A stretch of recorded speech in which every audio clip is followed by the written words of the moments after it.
chaque instant, mon âme s'appuie sur toi. À chaque instant, mon âme s'appuie sur toi. J'aimerais nous encourager à chaque fois qu'on a envie de regarder plutôt aux circonstances, à penser à ces paroles et à ancrer notre âme en Jésus, ancrer notre âme en l'Éternel et à fixer nos regards sur lui, à compter sur lui, à proclamer sa parole, proclamer les versets véritables de sa parole. Amen.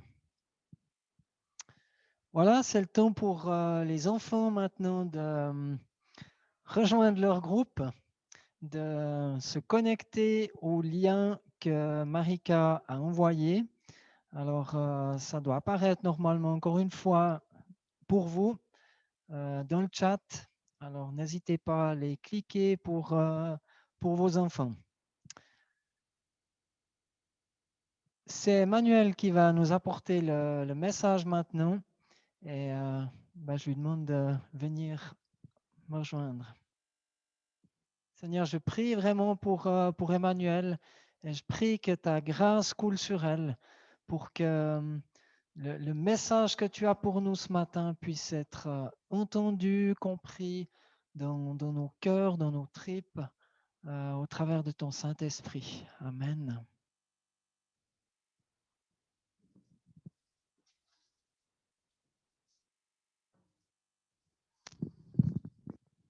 Bonjour à chacun. Je suis très contente d'être là pour prêcher. C'est vraiment, je me réjouis beaucoup. Bienvenue à tous ceux qui regardent Zoom, qui ont l'habitude de regarder Zoom. Bienvenue à ceux peut-être qui sont là pour la première fois. On est vraiment content de pouvoir vivre ce culte malgré la distance. C'est vrai que je crois qu'on est tous, on se manque tous les uns les autres, on s'ennuie tous les uns les autres, mais voilà, on fait comme ça. Et puis je pense que Dieu agit malgré tout. On voit que Dieu, il est là et puis il agit dans vos foyers. Donc c'est ça l'essentiel, c'est qu'il est là, sa présence est là.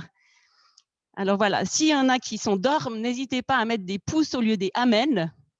N'hésitez pas à être un peu actif sur le Zoom. Alors voilà. J'avais parlé de ce texte dans 1 Chronique 29, du cœur reconnaissant de David. Donc dans l'Ancien Testament, à un moment donné, David, il lance une prière à Dieu et puis j'ai trouvé cette prière juste magnifique, juste appropriée par rapport à nous, ce qu'on vit à Le Cube, par rapport à la construction, par rapport à nos projets de construire. Pour ceux qui ne sont pas au courant, l'église est trop petite ici et puis on a les plans, les projets de construire une plus grande église. Et puis, vous verrez, je vous dirai au fur et à mesure, mais je trouvais que le parallèle était vraiment intéressant. Et ouais, ça faisait sourire sur plusieurs points, en fait, qui ressemblaient un peu à ce qu'on vivait. Alors, je vais simplement remettre ce temps entre ses mains. Seigneur, merci parce que tu es là. Et on veut vraiment que tu puisses venir et toucher chaque personne qui sont chez eux, afin que ta présence puisse vraiment descendre et toucher dans nos cœurs. On veut grandir avec toi, on veut avancer avec toi.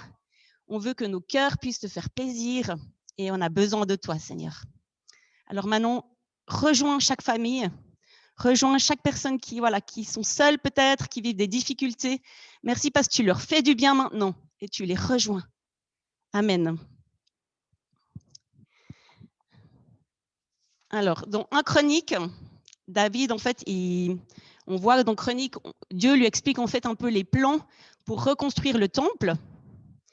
Et puis, il établit un peu un royaume sur terre. Il était faillible, mais capable de représenter le Christ. On voit en fait que ça rejoint un petit peu ce qu'il y a eu dans la louange, que David, en fait, en tout temps, il consulte Dieu. En tout temps, il dit, OK, je vais aller attaquer ce peuple, je dois faire ci, je dois faire ça. Seigneur, qu'est-ce que toi, tu aurais fait à ma place? Et Dieu lui parle, Dieu lui dit, voilà, il faut que tu fasses ci, il faut que tu fasses ça. C'était un Dieu présent, c'était un Dieu qui était à ses côtés. Et moi, je t'encourage, si tu n'as jamais mis Dieu au défi, si tu n'as jamais pu vivre ça avec Dieu, parce que peut-être tu le connais à peine, consulte-le. Va lui demander qu'est-ce qu'il pense de ce que tu dois faire au niveau de ton travail, au niveau de tes décisions, au niveau de tes rêves. Consulte-le. Ça en vaut tellement la peine. Peut-être que vous l'avez déjà entendu, mais au tout début de ma conversion, Dieu m'avait vraiment dit, voilà, choisis entre tes passions ou moi. Je faisais pas mal d'équitation, j'étais vraiment là-dedans énormément. Et puis, vraiment, il m'a touchée. Puis j'ai dit, OK, Dieu, t'existes vraiment. OK, tu me parles. Alors, je te demande une deuxième chose. Donne-moi une deuxième preuve. Puis, il me l'a donné, cette deuxième preuve. Puis, je lui avais dit, si vraiment tu me donnes cette preuve, je te suivrai à fond. Et pour dire que Dieu, il est là, il est présent, il parle, il est à nos côtés. C'est impressionnant comme il est là et comme il est bon. C'est tellement génial de lui faire confiance. Donc, depuis des siècles, il n'y avait pas eu de roi. Et puis, David et Salomon sont les rois qui sont arrivés à ce moment-là. Enfin, David, le papa, et Salomon, le fils. Et puis, on voit aussi dans 1 Chronique, de 1 à 9, il y a la généalogie de Jésus. On voit toute la généalogie, en fait, qui va ensuite arriver avec Jésus plus tard. Mais en 9 chapitres, il y a quand même toute cette généalogie qui montre l'importance, en fait, de cette descendance royale. Mais David, il a reçu plein d'instructions. Il dit, OK, tu dois faire ci, tu dois amener ces matériaux. Et vraiment, c'était en détail que Dieu donnait les instructions de comment reconstruire le temple. Puis à un moment donné, il dit à David, mais David, en 1 Chronique 28, il dit, c'est ton fils, Salomon, qui bâtira ma maison et mes cours. Car je l'ai choisi, mon fils, et moi, je serai pour lui un père. J'affermirai pour toujours son règne. Et il s'attachera et mettra en pratique mes commandements. Donc, ça veut dire qu'à un moment donné, David, il reçoit toutes les instructions, il sait tout ce qu'il doit faire, puis à un moment donné, Dieu lui dit, mais non, c'est ton fils qui va construire ce temple. Je ne sais pas si tu as déjà été dans une situation comme ça, où à quelque part, tu fais des rêves, tu planifies, tu projettes, puis à un moment donné, soit Dieu, soit quelqu'un te dit, ben non, ce n'est pas toi qui vas le faire, c'est quelqu'un d'autre. Et je trouve juste magnifique l'humilité de David, en fait, parce que un chapitre plus loin, je vais vous le lire tout à l'heure, mais tu peux préparer gentiment la diapo déjà 2. Il va dire, mais en fait, Dieu, t'es génial, t'es le roi. Et lui qui était roi, il dit, mais toi, t'es le roi au-dessus de tout. On l'a chanté ce matin, tu es le roi au-dessus de tout. Et il a, quelque part, on ne voit pas toutes les émotions de David. Peut-être qu'il était frustré au départ. On est humain. Peut-être qu'il était frustré, peut-être qu'il était fâché, ou peut-être simplement il s'est dit, c'est génial, c'est mon fils, c'est lui qui va construire ce temple. On ne sait pas vraiment ce qu'il a vécu. Mais tout ce qu'on sait, c'est qu'un chapitre plus tard, il dit, OK, Seigneur, toi, tu es génial. Tu es au-dessus de tout. Tu es le maître. Et ça, je trouve juste magnifique.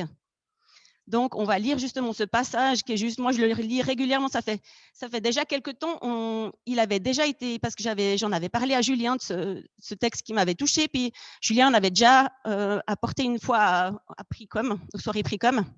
Puis après, j'avais dit, j'aimerais vraiment quand même prêcher là-dessus parce que ça me parlait beaucoup. Et puis, je trouve que ce texte, je le lis régulièrement parce que je trouve qu'il est juste magnifique. Donc, dans 1 Chronique 29, versets 10 à 13,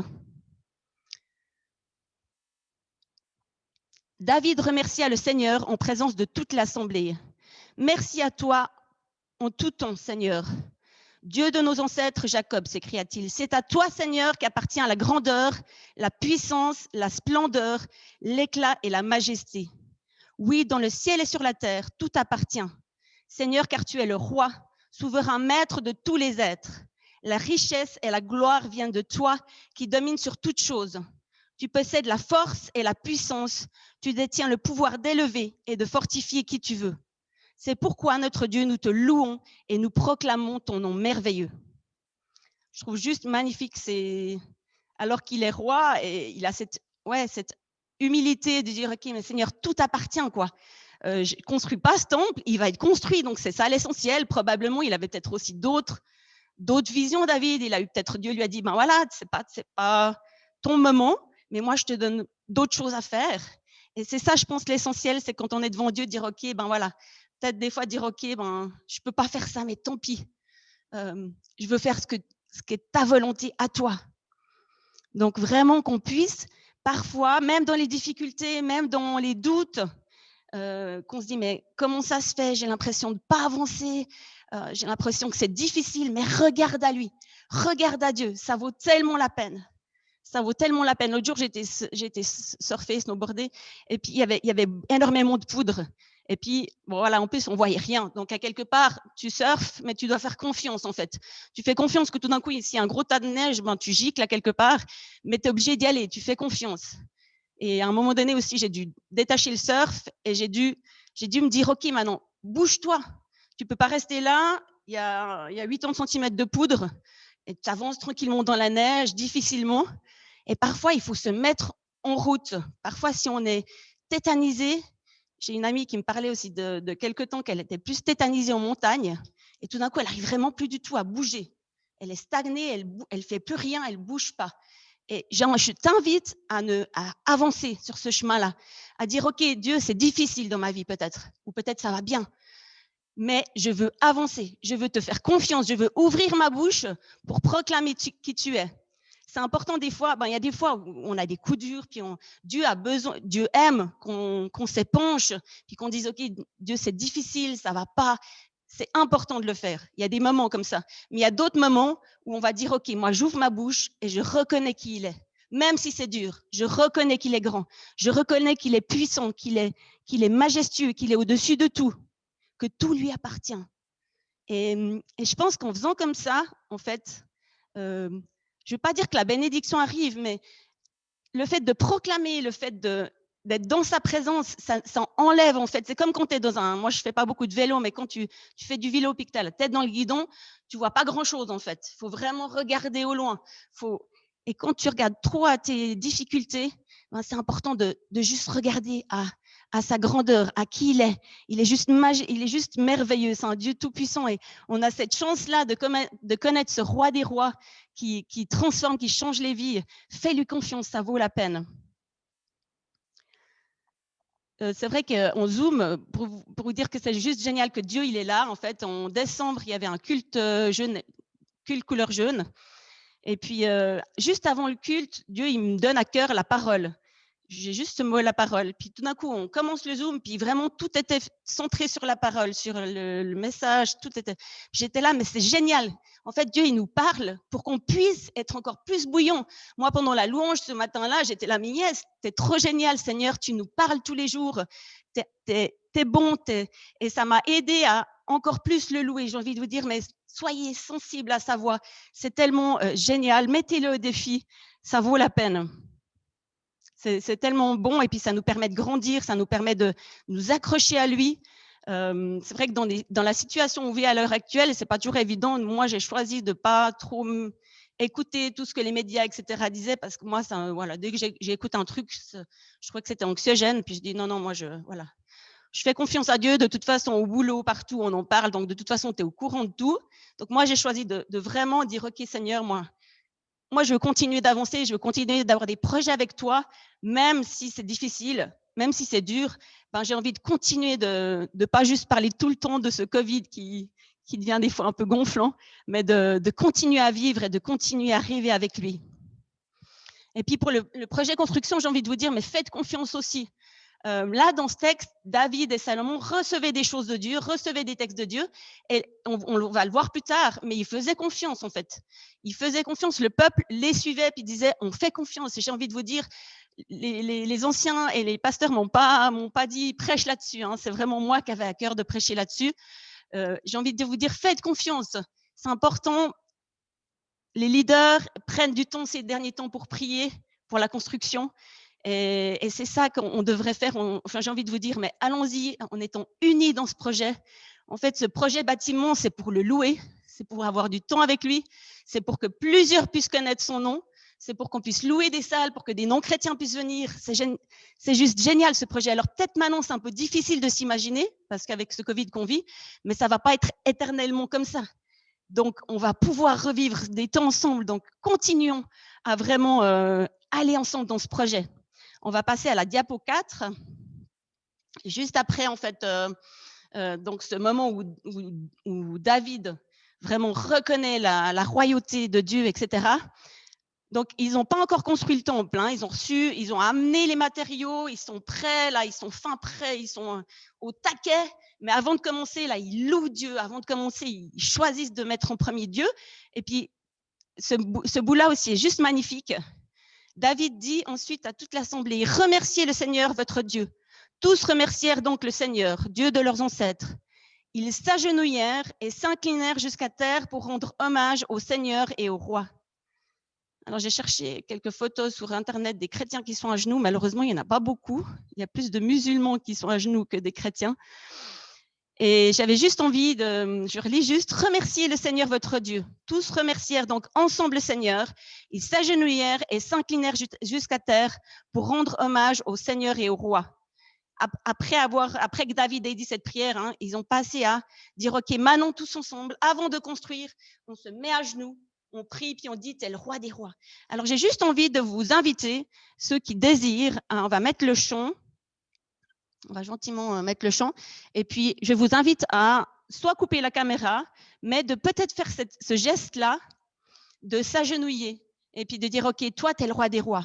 Nous, on te fait confiance. Et on te fait confiance, c'est toi qui agis. Et puis nous, on se met à genoux, on dit, OK, nous, on est humble, on a besoin de toi, que ça soit dans notre vie, que ça soit peut-être dans ta vie où tu as besoin de peut-être juste déposer à Dieu des choses, mais que ça soit aussi en église où on peut se mettre à genoux pour dire, OK, on veut que tu nous mettes ensemble pour ce projet. Et puis voilà, on va écouter ce chant tous ensemble.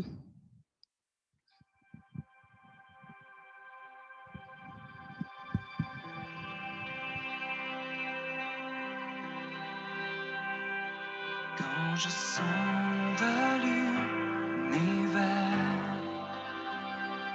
les astres que tu as créés,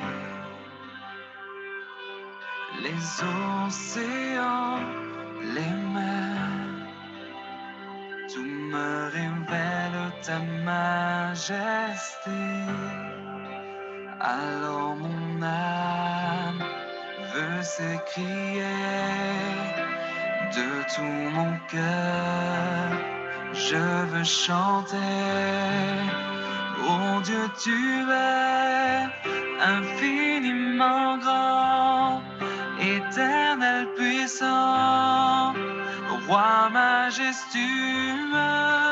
Oh Dieu, tu es infiniment grand, éternel puissant, roi majestueux.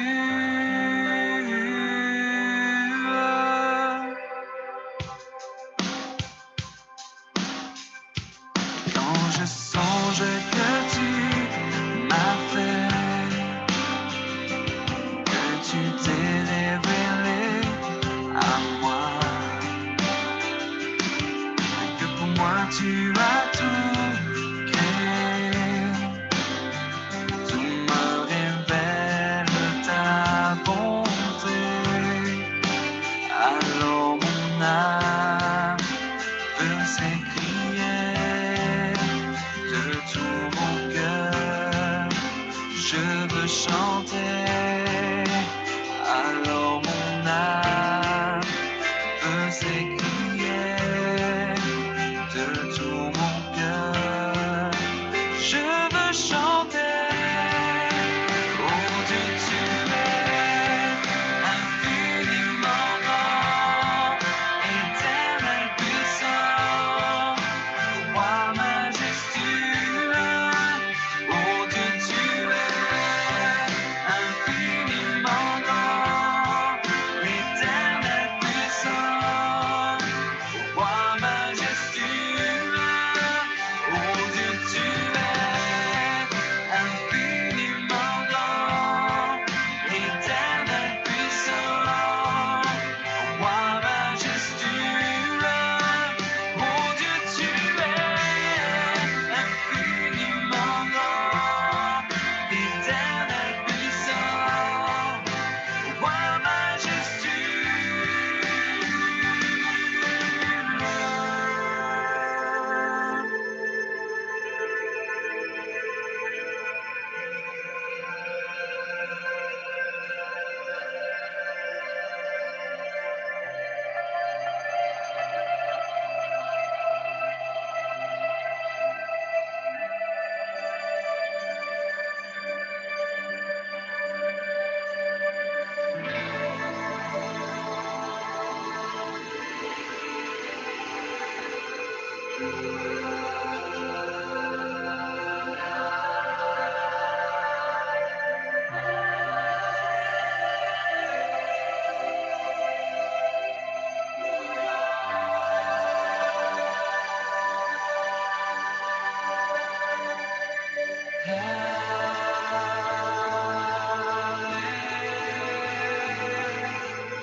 Amen.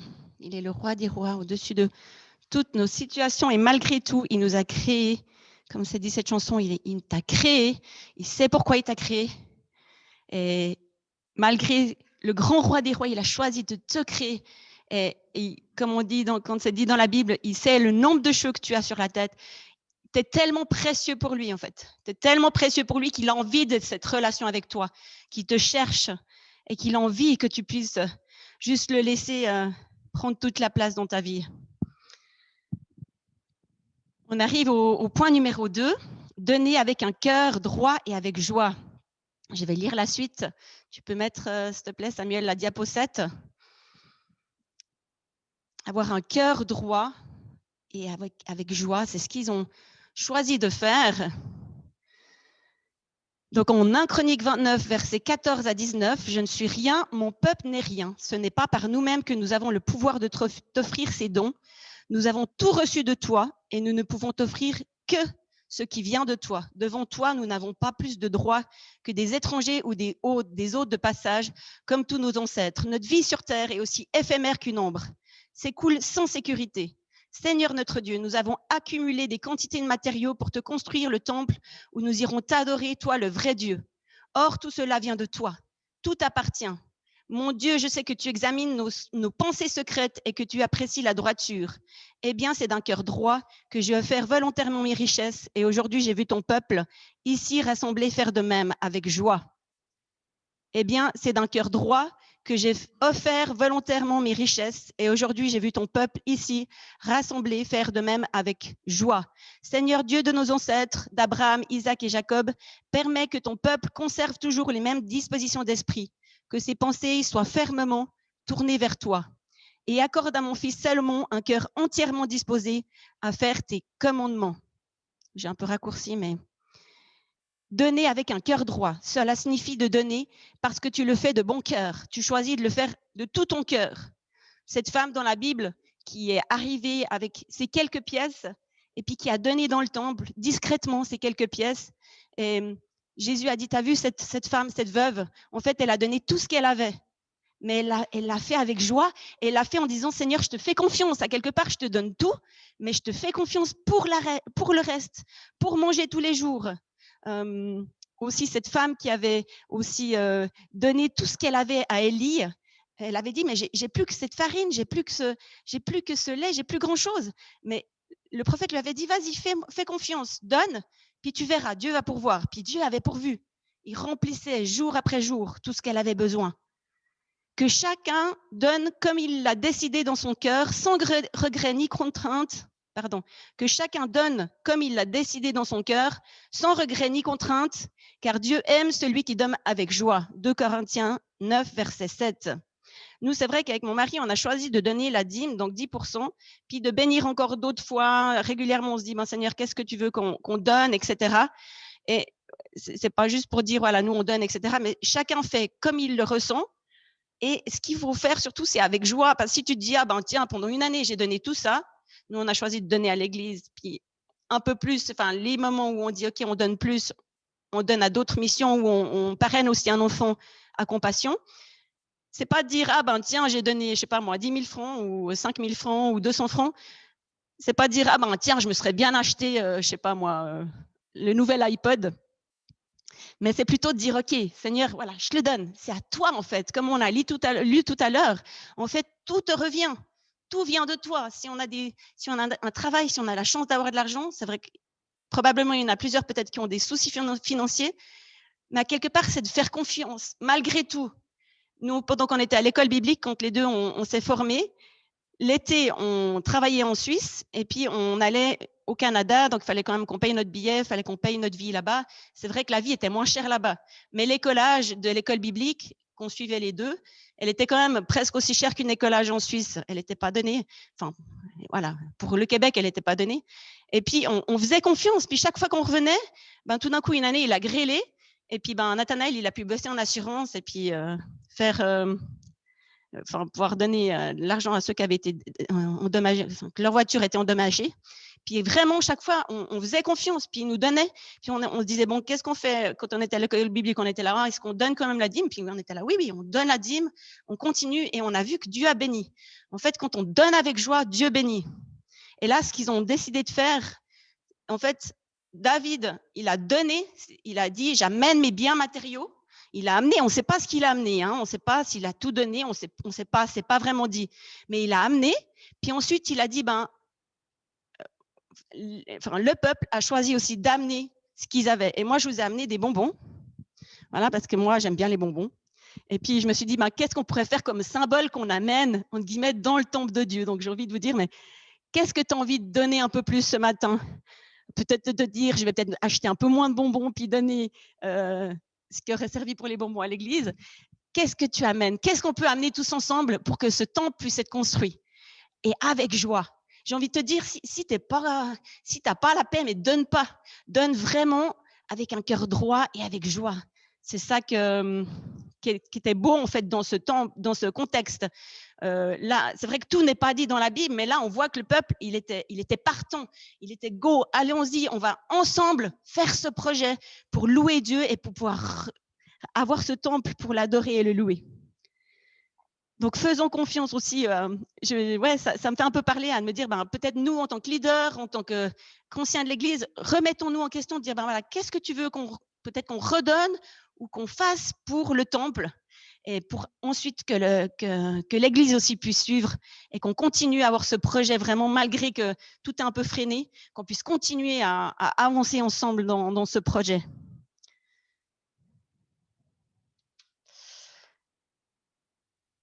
Dans l'introduction du livre de Chroniques, c'est mentionné, au seuil d'une nouvelle étape, le peuple puisera passer la vision et la force de son avenir. Au seuil d'une nouvelle étape, le peuple puisera dans son passé la vision et la force dans son avenir. Ils n'avaient pas tellement de quoi beaucoup s'accrocher, le peuple d'Israël. Et, je veux dire, ils avaient pas comme nous la Bible aujourd'hui. Et ils avaient les premiers, ils avaient le Pentateuque, mais ils devaient s'accrocher un peu à tout ce qui avait été vécu, à ce que le peuple des Hébreux d'Israël avait vécu, et puis ils devaient s'accrocher à ça, comme combien Dieu le avait pourvu. Oui, ça avait été difficile dans le désert, oui, c'était difficile, mais Dieu a chaque fois pourvu. Même quand le peuple râlait, Dieu leur donnait des cailles pour qu'ils puissent manger, et ils s'accrochaient à ça, en fait, pour pouvoir mieux voir la suite. Ils s'accrochaient au passé, sur les bonnes choses, pour pouvoir mieux avancer, pour pouvoir avoir un projet ensemble. Et j'ai envie de dire, accrochons-nous. On s'est plusieurs fois aussi accrochés avec les paroles qu'on a reçues pour l'Église. Aussi, toi, dans ta vie, accroche-toi en fait aux petites choses que Dieu t'a données. Quand Dieu te parle, note-le sur une feuille. J'ai envie de te dire, j'ai envie de t'encourager, note tout ce que tu vis avec Dieu. Comme ça, quand c'est plus difficile, tu relis. Puis tu dis, OK, il m'a parlé là, il m'a parlé là, il m'a parlé là. Yes, je vais continuer à avancer, même si c'est difficile. C'est tellement bon de pouvoir être vraiment avec lui dans tout ce qu'on peut vivre. Et là, j'arrive gentiment à la conclusion.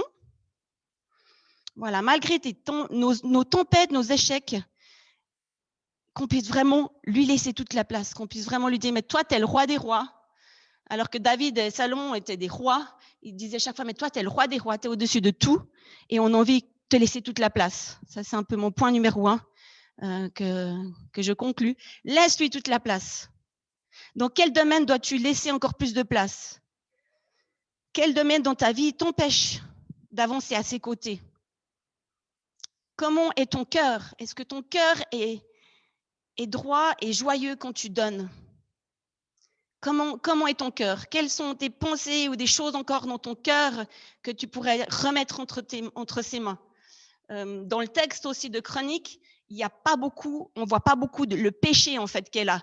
Donc dans Chroniques, ça reprend aussi c'est les mêmes textes, pas tout, mais il y a des mêmes textes dans Roi et Samuel.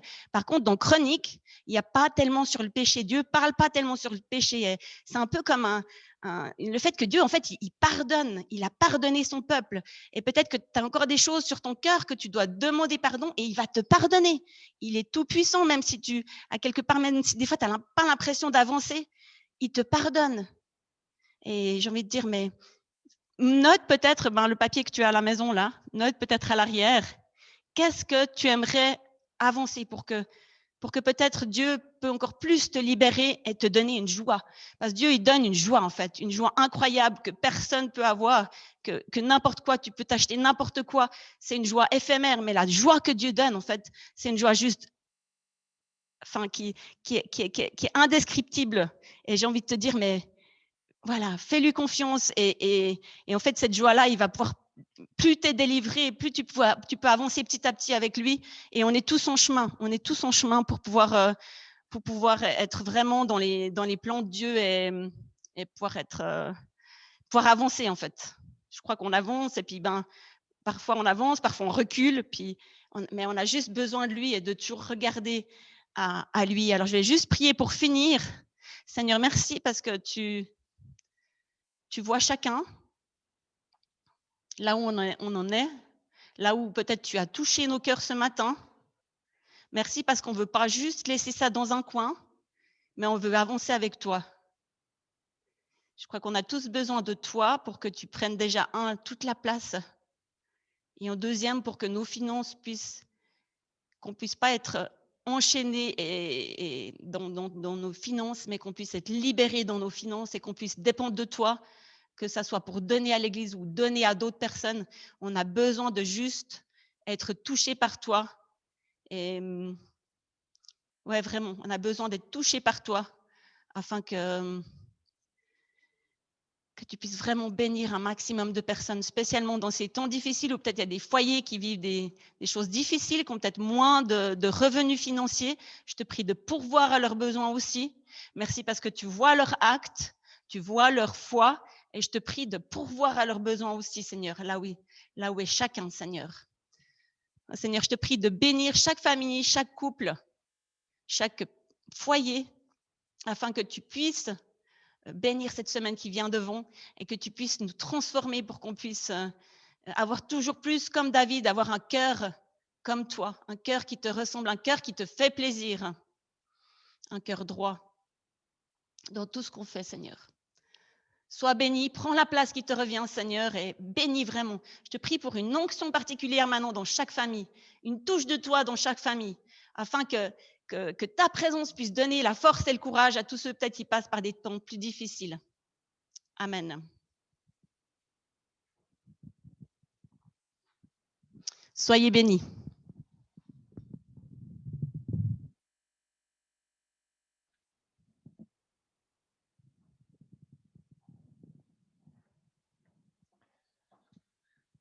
Amen. Je veux vraiment sceller ces paroles qui ont été prononcées par Emmanuel. C'est vrai que je pensais aussi conclure par la prière, mais elle l'a vraiment bien fait. Et c'était aussi ma pensée de pouvoir sceller ces choses dans nos cœurs, dans nos foyers, là où on se trouve, que ce soit dans l'écoute de Dieu, dans la proclamation de sa parole, dans l'exemple que David nous laisse aussi en tant que roi. Il était roi. Il avait vraiment beaucoup de choses à régner, mais il fixait son regard sur Dieu et il s'attendait à Dieu et il proclamait les choses de Dieu et il voulait obéir à Dieu. Et je crois que c'est vraiment un exemple pour nous dans les jours qu'on vit maintenant avec tout ce qui nous entoure, toutes les problématiques qu'on vit. Je voulais vraiment nous encourager à ce que dans nos foyers, là où on se trouve, on puisse mettre Dieu au défi, comme ça nous a été dit, aussi proclamer sa parole et se laisser interpeller par ce qu'il veut nous dire à chaque instant. Et je trouve que merci Emmanuel pour tout ce que tu nous as partagé parce que ça couvrait beaucoup de choses, mais c'est important et aussi au niveau financier, c'est super de se dire, Seigneur, tu veux quoi de moi et je nous invite vraiment à être interpellés, à être à l'écoute de ce que Dieu veut pour vos finances. Amen. Je vous propose justement qu'on passe à ce